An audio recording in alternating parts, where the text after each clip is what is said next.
Supreme कोर्टात सध्या सुरू असलेल्या शिवसेना विरुद्ध शिवसेना या सुनावणीमध्ये एका नावाची देशभरात चर्चा आहे। हे नाव म्हणजे ज्येष्ठ वकील कपिल सिब्बल। कपिल सिब्बल सुप्रीम कोर्टात ठाकरेंच्या शिवसेनेच्या बाजूने युक्तिवाद करतात।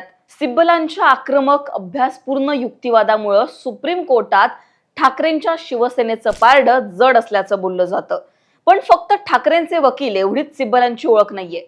काँग्रेसचे नेते, केंद्रात मंत्री, अपक्ष खासदार, सिब्बलांचा हा भला मोठा राजकीय प्रवास, त्यांनी लढवलेल्या केसेस, सगळं या व्हिडिओच्या माध्यमातून जाणून घेऊ। नमस्कार, मी पूजा, तुम्ही पाहताय लोकमत। कपिल सिब्बल ठाकरेंचा हुकुमी एक्का म्हणून सुप्रीम कोर्टात सध्या कपिल सिब्बल यांच्या नावाची तुफान चर्चा आहे।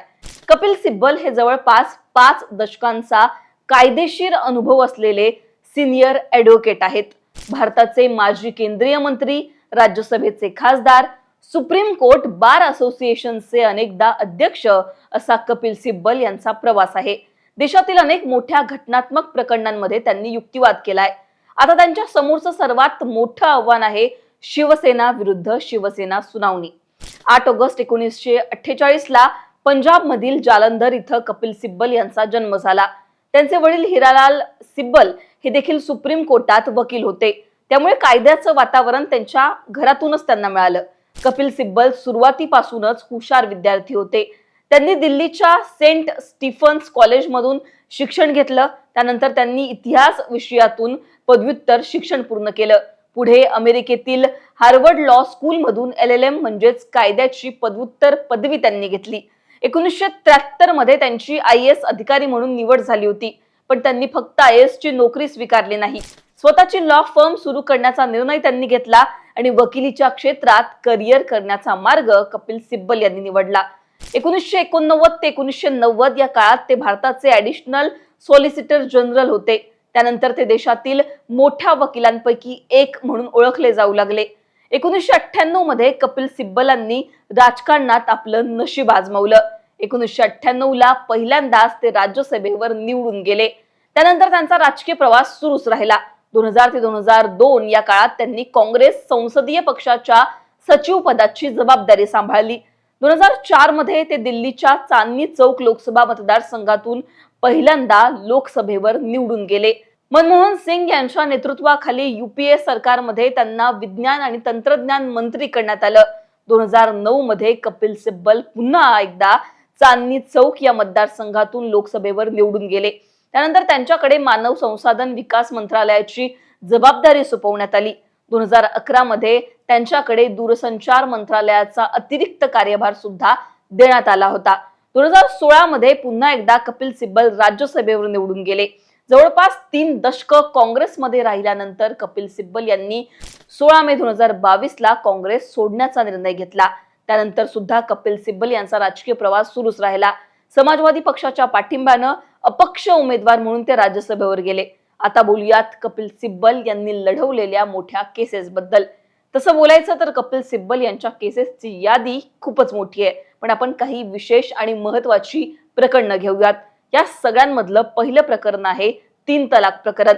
3 तलाक प्रकरणात कपिल सिब्बल यांनी all India Muslim personal law board याची बाजू मांडली होती। 3 तलाकवर बंदी घालण्याला त्यांनी विरोध केला। हा धार्मिक श्रद्धेशी संबंधित विषय असल्याचा युक्तिवाद कपिल सिब्बल यांनी कोर्टात केला होता। या प्रकरणात कपिल सिब्बल यांनी ज्या पक्षाची बाजू मांडली त्यांच्या विरोधात अंतिम निकाल गेला होता, पण या प्रकरणामुळे कपिल सिब्बलांचं नाव चर्चेत होतं। कलम 370 रद्द करण्याचा निर्णय, या निर्णयाविरोधात कपिल सिब्बलांनी सुप्रीम कोर्टात झालेल्या सुनावणीत प्रमुख वकील कपिल सिब्बल होते। या सुनावणीमध्ये कपिल सिब्बल तब्बल सुमारे 14 तास युक्तिवाद करत होते। सर्व वकिलांमध्ये हा सर्वाधिक वेळ केलेला युक्तिवाद होता। यानंतरचं प्रकरण आहे कर्नाटकातील शाळा कॉलेजमधील हिजाब बंदीवरील निर्णयाचं प्रकरण। हिजाब बंदीच्या निर्णयात सुद्धा कपिल सिब्बलांनी एका याचिकाकर्त्याची बाजू सुप्रीम कोर्टात मांडली। कर्नाटक सरकारच्या हिजाबवरील बंदीला सुप्रीम कोर्टात कपिल सिब्बलांनी आव्हान दिलं होतं। पुढचं प्रकरण आहे अयोध्या प्रकरण। अयोध्या प्रकरणाच्या सुनावणी दरम्यान सुद्धा कपिल सिब्बल चर्चेत आले होते।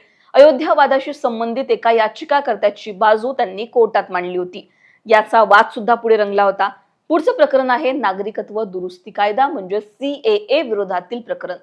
याचिकांमध्ये सुद्धा या कपिल सिब्बल यांनी याचिकाकर्त्याच्या बाजूने आपली बाजू मांडली होती, युक्तिवाद केला होता। 2019 मध्ये सीए विरोधातील अनेक याचिका सुप्रीम कोर्टात दाखल झाल्या होत्या। या प्रकरणात कपिल सिब्बल यांच्यासह अनेक वरिष्ठ वकिलांनी याचिकाकर्त्याची बाजू मांडली होती। आता बोलूयात कपिल सिब्बल यांच्या संपत्तीबद्दल। कपिल सिब्बल यांनी जाहीर केलेल्या प्रतिज्ञापत्रानुसार त्यांची एकूण संपत्ती ही 212 कोटींच्या घरात आहे। सुप्रीम कोर्टात प्रत्येक सुनावणीसाठी कपिल सिब्बल हे 8 ते 16 लाख रुपये किंवा त्याहून सुद्धा अधिक फी आकारतात अशी माध्यमांमध्ये चर्चा आहे। या संदर्भातली कुठली अधिकृत आकडेवारी नसली तरी सुद्धा 8 ते 16 लाख यांच्या घरामध्ये त्यांची फी असल्याचं बोललं जातं। कपिल सिब्बल यांची दिल्ली, लखनौ, चंदीगड, बंगळुरू, गुरुग्राम आणि हैदराबाद यांसारख्या शहरांमध्ये व्यावसायिक त्याचबरोबर निवासी मालमत्ता आहे। तर कपिल सिब्बल यांचा हा राजकीय प्रवास होता, त्यांनी लढवलेल्या केसेस होत्या। आता कपिल सिब्बल पुन्हा एकदा चर्चेत आलेत सुप्रीम कोर्टात शिवसेना विरुद्ध शिवसेना सुनावणीमुळे। ठाकरेंच्या शिवसेनेची ज्या प्रकारे कपिल सिब्बल आक्रमकपणे बाजू मांडतायत त्यावरून कपिल सिब्बल चर्चेत आले आहेत आणि कपिल सिब्बल यांच्या युक्तिवादामुळेच ठाकरेंच्या शिवसेनेची सुप्रीम कोर्टातली बाजू ही भक्कम झाली आहे। त्याच्यामुळे कपिल सिब्बल यांचा हा युक्तिवाद ठाकरेंच्या शिवसेनेला पक्ष आणि चिन्ह आपल्याकडे देतं का हे पाहणं महत्त्वाचं असणार आहे। पण कपिल सिब्बल यांच्या एकूणच या सगळ्या प्रवासावर तुमची मतं कमेंटमध्ये सांगा। लोकमतला सबस्क्राईब केलं नसेल तर सबस्क्राईब करायला विसरू नका।